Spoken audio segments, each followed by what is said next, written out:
Bismillahirrahmanirrahim. Assalamualaikum warahmatullahi wabarakatuh. Syukur alhamdulillah kita bisa berjumpa lagi di channel Ijan Entertainment. Salawat dan salam selalu dan tetap tercurahkan kepada junjungan kita Nabi besar Muhammad sallallahu alaihi wasallam. Harapan dan doa saya semoga saudaraku semua selalu diberikan kesehatan, dilapangkan rezekinya, diampuni dosa-dosanya, dan dipanjangkan umurnya. Amin ya Allah ya Rabbal Alamin. Sahabat beriman yang dirahmati Allah, setiap orang memiliki garis takdirnya masing-masing, baik itu rezeki, jodoh, maupun kematian. Ini memang tak bisa dipungkiri bahwa itu semua sudah diatur oleh Yang Maha Kuasa, Allah Subhanahu wa Ta'ala. Mungkin kita pernah melihat bahwasanya meski sebagian besar orang melakukan kerja keras agar mendapatkan rezeki atau kekayaan yang berlimpah, akan tetapi pada kenyataannya masih banyak yang belum mampu mendapatkan layaknya yang diinginkan. Sementara di sisi lain ada beberapa golongan yang justru dikejar-kejar rezeki dari manapun asalnya, atau kita menyebutnya sebagai orang yang dijamin rezekinya oleh Allah Subhanahu wa Ta'ala. Sebagaimana yang dijelaskan dalam Al-Quran surah At-Tolaq ayat 3, Allah Subhanahu wa Ta'ala telah berfirman, Allah memberinya rezeki dari arah yang tiada disangka-sangkanya. Dan barang siapa yang bertawakal kepada Allah, niscaya Allah akan mencukupkan keperluannya. Sesungguhnya Allah melaksanakan urusan yang dikehendakinya. Sesungguhnya Allah telah mengadakan ketentuan bagi tiap-tiap sesuatu. Dari ayat tersebut sudah dijelaskan bahwa barang siapa yang bertawakal kepada Allah, niscaya Allah akan memberi jalan keluar dan rezeki dari segala arah yang tak pernah kita sangka-sangka datangnya. Lalu siapa dan apa cirinya orang yang selalu dikejar-kejar rezeki tersebut? Yang pertama adalah orang yang suka bersedekah. Seperti yang kita tahu, bersedekah merupakan hal yang sangat terpuji, karena dengan memberikan sedikit harta dari penghasilan kita secara tidak langsung, kita telah membantu banyak orang, dan orang yang teraniaya sangatlah mustajab di hadapan Allah Subhanahu wa Ta'ala dalam segala hal yang dia doakan. Mungkin saudaraku semuanya juga sudah mengetahui bahwasanya apabila kita bersedekah dengan ikhlas, maka Allah Subhanahu wa Ta'ala akan mengganti berlipat-lipat, baik itu di dunia apalagi nanti di akhirat. Ini sudah dijelaskan dalam Al-Quran surah Al-Baqarah ayat 261, yang artinya perumpamaan nafkah yang dikeluarkan oleh orang-orang yang menafkahkan hartanya di jalan Allah adalah serupa dengan sebutir benih yang menumbuhkan 7 butir, pada tiap-tiap butir 100 biji. Allah melipat gandakan ganjaran bagi siapa yang dia kehendaki, dan Allah maha luas karunia-Nya lagi maha mengetahui. Sahabat beriman yang dirahmati Allah, bolehkah kita bersedekah dan berharap Allah Subhanahu wa Ta'ala mengganti sedekah yang kita keluarkan dengan kekayaan di dunia? Itu boleh-boleh saja saudaraku, selama kita mengharapnya hanya kepada Allah Sang Pencipta, hanya kepada Allah Sang Pemberi, Allah Subhanahu wa Ta'ala, dan bukan mengharap supaya ada seseorang yang memberikan kita kekayaan. Setelah kita bersedekah setelah kita bersedekah ini yang tidak dianjurkan, kenapa? Karena kita sudah berharap kepada sesama makhluk, ciptaan Allah Subhanahu wa taala, sedangkan Allah Subhanahu wa taala sudah memerintahkan untuk tidak menggantungkan diri, tidak menggantungkan harapan kepada sesama makhluknya, yang menandakan kita telah menyekutukan Allah dengan sesuatu. Lalu yang kedua, saudara-saudaraku, ciri orang-orang yang selalu dikejar-kejar oleh rizki, yaitu orang yang gemar bersyukur. Ini sudah tidak dipungkiri lagi bahwasanya apabila kita selalu bersyukur setiap saat, baik ketika mendapatkan rezeki yang berubah harta benda, kesehatan, atau bahkan dalam kondisi diuji dengan sakit pun, kita selalu bersyukur. Insya Allah, Allah Subhanahu wa taala akan menambah nikmat kita, dan dengan kuasanya akan mengangkat penyakit dalam diri kita. Di dalam Al-Quran surah Ibrahim ayat 7, Allah Subhanahu wa taala telah berfirman, yang artinya, dan ingatlah juga tatkala Tuhanmu memaklumkan, sesungguhnya jika kamu bersyukur, pasti kami akan menambah nikmat kepadamu, dan jika kamu mengingkari nikmatku, maka jangan salahkan aku, sesungguhnya azabku sangat pedih.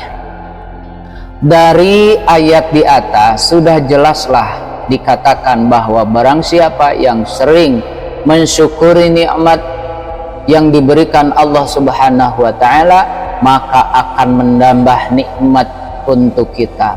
Akan tetapi jika kita mengingkari nikmat yang diberikan Allah Subhanahu wa taala, merasa bahwa nikmat itu adalah hasil jerih payah kita, merasa jabatan itu adalah hasil jerih payah kita, dalam hati merasa datangnya ekonomi atau uang yang banyak itu adalah hasil keluh kesah kita, sehingga dalam hati kita lupa siapa yang memberi semuanya, maka Allah akan menazab orang tersebut dengan azab yang sangat pedih. Untuk itu, teruslah bersyukur saudara-saudaraku dalam segala kondisi, dan lakukan setiap hari. Insya Allah nikmat kita akan terus ditambahkan oleh Allah Subhanahu wa taala. Amin ya Allah ya rabbal alamin. Yang ketiga, saudara-saudaraku, ciri orang yang selalu dikejar-kejar rezekinya, yaitu orang yang sering membaca Al-Quran, terutama surah Al-Waqiah. Surah Al-Waqiah memang dikenal memiliki keutamaan dalam hal mendatangkan rezeki atau nikmat. Dalam hadis Ibnu Adi disebutkan bahwa kita sangat dianjurkan untuk mengajarkan surah Al-Waqiah kepada istri, anak, atau keluarga yang lain, karena surah tersebut merupakan surah yang mampu menderaskan rezeki bagi siapapun yang mengamalkannya dengan istiqomah, insya Allah biiznillah. Yang keempat, orang yang sering beristighfar. Istighfar merupakan salah satu usaha batiniah untuk memohon ampunan kepada Allah Subhanahu wa taala atas segala dosa yang kita perbuat selama ini. Lalu apa hubungannya dengan selalu dikejar rezeki? Orang yang selalu beristighfar dalam kondisi apapun secara tidak langsung dapat membersihkan hatinya dari segala dosa dan kesalahan. Ketika kita bersih, maka kemungkinan besar rezeki yang diberikan Allah Subhanahu wa taala bisa sampai kepada kita. Dalam Al-Quran surah Hud ayat 3, Allah Subhanahu wa taala sudah berfirman, dan hendaklah kamu meminta ampun kepada Tuhanmu dan bertaubat kepadanya. Jika kamu mengerjakan yang demikian, niscaya Dia akan memberi kenikmatan yang baik terus menerus kepadamu, sampai kepada waktu yang telah ditentukan, dan Dia akan memberikan kepada tiap-tiap orang yang mempunyai keutamaan atau balasan keutamaannya. Jika kamu berpaling, maka sesungguhnya aku takut kamu akan ditimpa siksa di hari kiamat. Saudara-saudaraku, sahabat beriman yang dirahmati Allah, marilah kita semua memulai membiasakan untuk terus beristighfar supaya hati kita menjadi bersih, jernih, dan kita bisa mendapatkan nikmat dari Allah Subhanahu wa Ta'ala yang dijanjikannya. Karena kita semua tahu Allah Subhanahu wa Ta'ala menyukai orang-orang yang berhati bersih. Lalu yang kelima, saudaraku beriman, orang yang suka berdoa dan selalu berusaha berdoa. Dan berusaha merupakan satu paket yang tidak bisa dipisahkan ketika kita meminta sesuatu kepada Allah Subhanahu wa Ta'ala. Karena sangat mustahil orang yang hanya berdoa saja tanpa berusaha akan mampu mendapatkan yang diinginkan dalam doanya. Untuk itu, selain kita berdoa, juga berusaha untuk mendapatkan hasil doa yang sudah kita panjatkan kepada Allah Subhanahu wa Ta'ala. Sebagai mana sebuah ungkapan manjada wajada, yang artinya barang siapa bersungguh-sungguh akan menemukan hasil yang diinginkan. Kemudian saudaraku beriman, yang keenam, orang yang selalu dikejar-kejar rezeki, yaitu orang yang selalu tawakal kepada Allah Subhanahu wa Ta'ala. Secara harfiah, tawakal adalah berserah diri dan menyandarkan hati hanya kepada Allah Subhanahu wa Ta'ala. Orang yang tawakal merupakan orang yang sangat yakin seyakin-yakinnya bahwasanya hanya Allah Subhanahu wa Ta'ala saja yang dapat memberikan dan mencegah. Maksudnya adalah memberi manfaat dari apa yang telah diciptakannya, memberikan nikmat kepada siapa manusia dan seluruh jagat seisinya, serta mencegah keburukan yang dilakukan manusia maupun dari setan.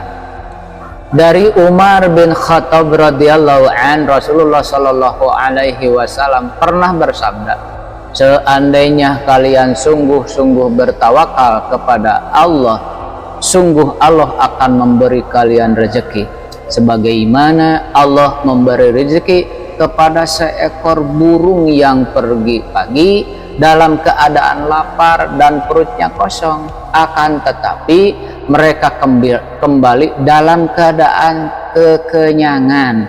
Hadis riwayat Ahmad, Tirmidzi, Nasai, Ibnu Majah, Ibnu Hibban, dan Al-Hakim. Dari hadis tersebut sudah sangatlah jelas dikatakan bahwa seekor burung saja Allah Subhanahu wa Ta'ala telah menjamin rezekinya. Apalagi kita sebagai manusia yang mau bertawakal hanya kepada Allah Subhanahu wa Ta'ala, insya Allah rezeki tidak akan pernah putus diberikan oleh Allah Subhanahu wa Ta'ala kepada kita semua. Wallahu a'lam bishawab. Demikian yang bisa kami bagikan.